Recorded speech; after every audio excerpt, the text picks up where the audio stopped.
Olá, tudo bem com você? Estamos aqui reunidos para mais um dia. Nesses dias estivemos falando sobre a fé e ilustramos Números 13 para falar de detalhes cruciais que você precisa vencer para não ser derrotado pela fé. Quero então continuar e hoje quero falar sobre o caminho da bênção. O caminho da bênção, ele é realmente algo que é trilhado pela fé. Eu quero ler uma história um pouco até grande, mas faz parte de um devocional ler a palavra de Deus. E eu quero ler então em Marcos capítulo 5, versículos 22 até o 43. Marcos capítulo 5, verso 22 ao 43. Amém? Vamos ler. Eis que se chegou a ele um dos principais da sinagoga, chamado Jairo, e vendo-o, prostrou a seus pés, e insistentemente lhe suplicou: minha filhinha está à morte. Vem, põe as mãos sobre ela, para que seja salva, e viverá. Jesus foi com ele, e grande multidão seguia. Comprimindo-o, aconteceu que certa mulher que havia 12 anos vinha sofrendo de uma hemorragia e muito padecera às mãos de vários médicos, tendo despedido tudo quanto possuía, sem contudo nada aproveitar, antes pelo contrário, ainda pior, tendo ouvido a fama de Jesus vindo por trás dele e por entre a multidão, tocou-lhe as vestes, porque dizia: se eu apenas lhe tocar as vestes, ficarei curada. E logo se lhe estancou a hemorragia, e sentiu no corpo estar curada do seu flagelo. Jesus, reconhecendo imediatamente que dele saíra poder, virando-se no meio da multidão, perguntou: quem me tocou nas vestes? Respondeu-lhe seus discípulos: vês que a multidão te aperta e dizes: quem me tocou? Ele, porém, olhava ao redor para ver quem fizera isso. Então a mulher, atemorizada e tremendo, côncia do que nela operara, veio, prostrou-se diante dele e declarou-lhe toda a verdade. E ele disse: filha, a tua fé te salvou. Vai-te em paz e fica livre do teu mal. Falara ele ainda quando chegaram alguns da casa do chefe da sinagoga, a quem disseram: tua filha já morreu. Por que ainda incomodas o mestre? Mas Jesus, sem acudir a tais palavras, disse ao chefe da sinagoga: não temas, crê somente. Contudo, não permitiu que alguém o acompanhasse, senão Pedro e os irmãos Tiago e João. Chegando à casa do chefe da sinagoga, viu Jesus o alvoroço, os que choravam e os que pranteavam muito. Ao entrar, lhes disse: por que estáis em alvoroço e chorais? A criança não está morta, apenas dorme. Mas riram-se dele. Tendo ele, porém, mandado sair a todos, tomou o pai e a mãe da criança e os que vieram com ele, e entrou onde ela estava. Tomando-a pela mão, disse-lhe: Talita cumi, que quer dizer: menina, eu te mando, levante. Imediatamente a menina se levantou e pôs-se a andar, pois tinha 12 anos.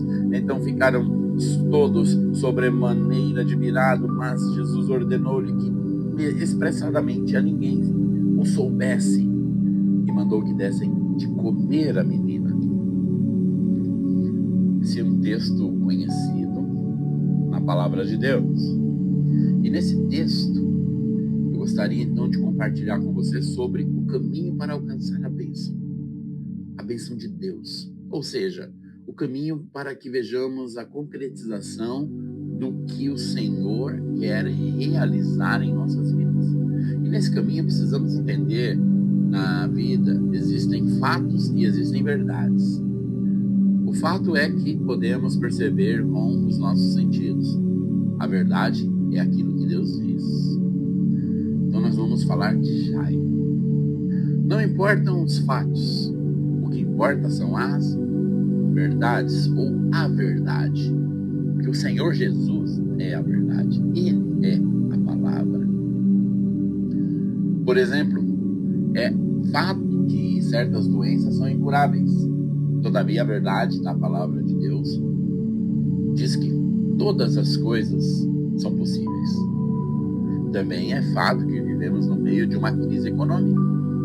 Mas a verdade é que, para Jesus multiplicar pães, não há crise nenhuma. Então, todos nós desejamos permanecer na verdade e ignorar os fatos. Mas os obstáculos são muitos. Todavia, a fé não nega os fatos. Ela apenas transforma pela verdade da palavra de Deus.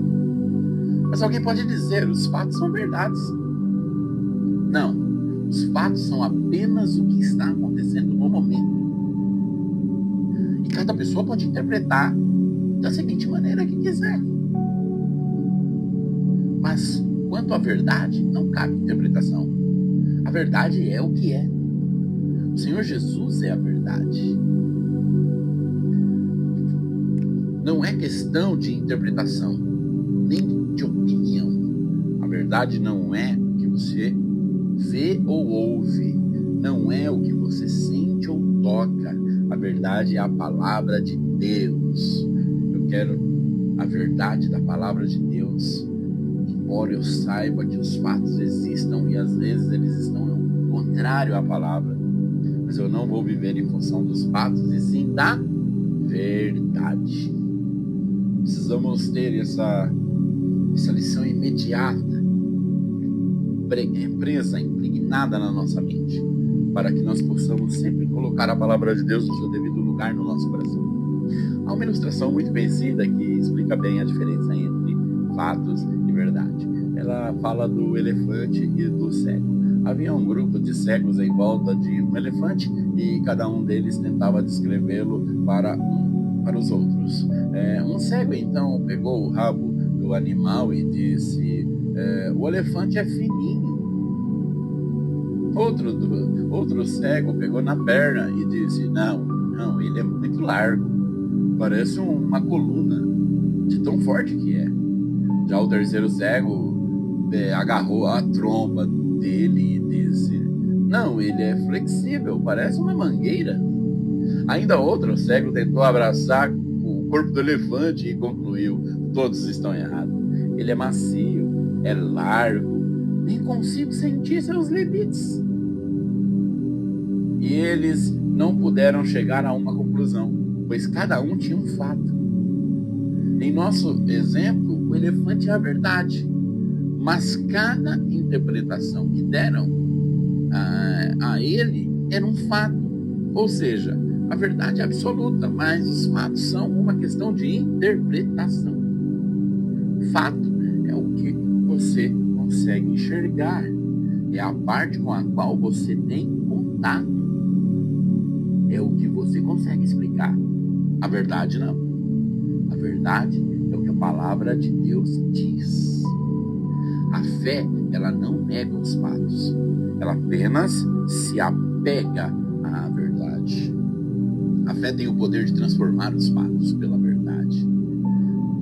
Jairo é um exemplo de alguém que teve que ignorar muitos fatos e ficar exclusivamente com a palavra de Jesus, para então receber o seu milagre. Ao longo dos próximos dias nós vamos estar falando de alguns fatos que estavam diante de Jairo e que ele ignorou. Mas às vezes, na nossa vida, nós não estamos ignorando. Vai ser tempo de aprendizado e tempo de assumir uma posição pela fé. Por isso eu quero, no nome de Jesus, orar por você hoje, para que o Senhor lhe abra os olhos e você não seja como um cego da nossa história, que apenas via um fato dentro de muita verdade, mas que o Senhor nos dê a verdade, que o Senhor nos dê a verdadeira base para se apegarmos nela. Pai Santo, em nome de Jesus, eu oro para que os nossos dias venham ser dias de fato verdadeiros na tua palavra. Gloriosos, abençoadíssimos, santos, irrepreensíveis. E que a mão do Senhor, a mão poderosa do Senhor, nos toque, nos alcance, nos ilumine.